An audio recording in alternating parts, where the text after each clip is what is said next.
Hey, I'm Brian Babylon on Comedy Hype. Getting it in. Check out my new album, Babylon Ball Z. I'm repping Chicago comedy. Come visit. You got the album just dropped on the 28th. Yep. Babylon Ball Z. Babylon Ball Z, fresh, streaming, downloading. We're gonna figure out a way to. People don't do CDs anymore. You remember in the old days when I started, people would be DVD, CDs. They don't do that anymore because it's the future. So I'm thinking about doing like one of those flash drives. Okay. But do it in a bracelet form. I saw that on the website, so I might do that. But yeah, it's everywhere. Babylon Ball Z, streaming everywhere. My first comedy album. I'm pumped. It's great. Man, is it hilarious. But you know, I don't know. Maybe I'm desensitized by it by now. You know? You've heard it too many times already, huh? Well, not heard it too many times, but you know, like if those are the jokes on your album, those should be the ones that you know are good. They're ready to rock. They're ready to rip, and you should be comfortable with them. You should know them. It's like how a figure skater does spins and pirouettes and all that kind of shit. You should do your album like that. It should be flawless because you know those jokes. I did have one mistake on my album.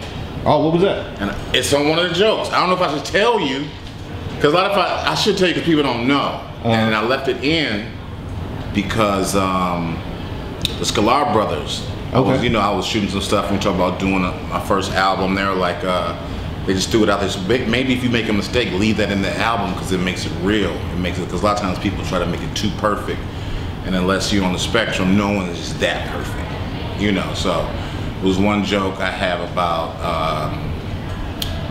white guilt, right? And the white guilt joke, 97% of the time, guaranteed laugh. Is a comic, you know, when the laughs come to move on.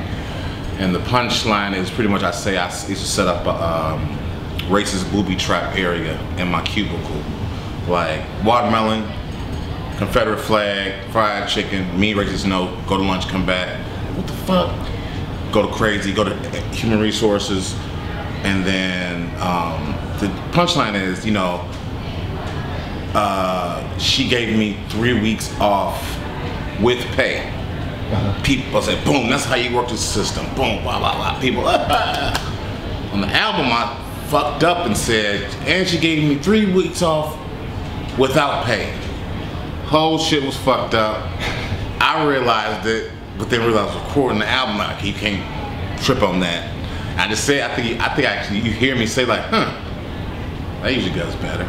And then I just went on to the next shit. And I was gonna take that out, but I was like, fuck it, I'm gonna leave it in. Yeah, man, hey, leave it in.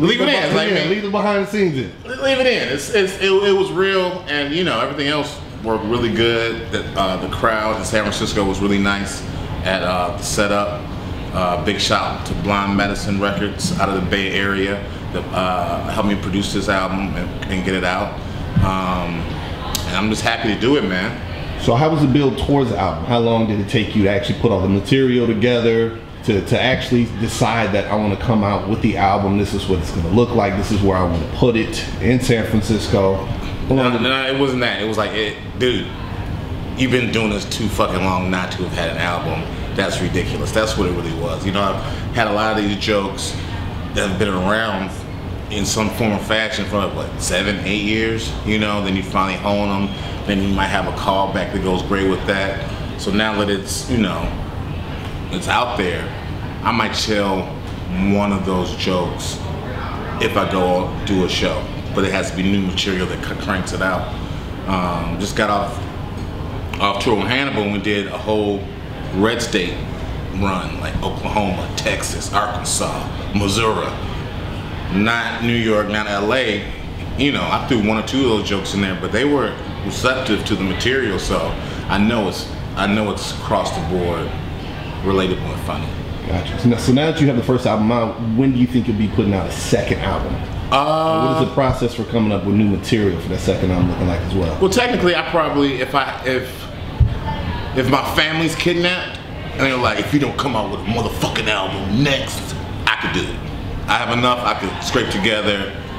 Give me a nice room. I'll fart one out if my family's kidnapped. But I think for me, you know, I just kind of, not a perfectionist, but you know, who were holding on to some bits, and then just, you know, I don't have a manager or agent, you know, no shit like that. So it's like, that's me managing my own career. Maybe a manager would have made me do it 4 years ago, you know, when I'm, you know, or 3 years ago. I didn't. So this was a perfect time. This was a perfect time, and it's worked out.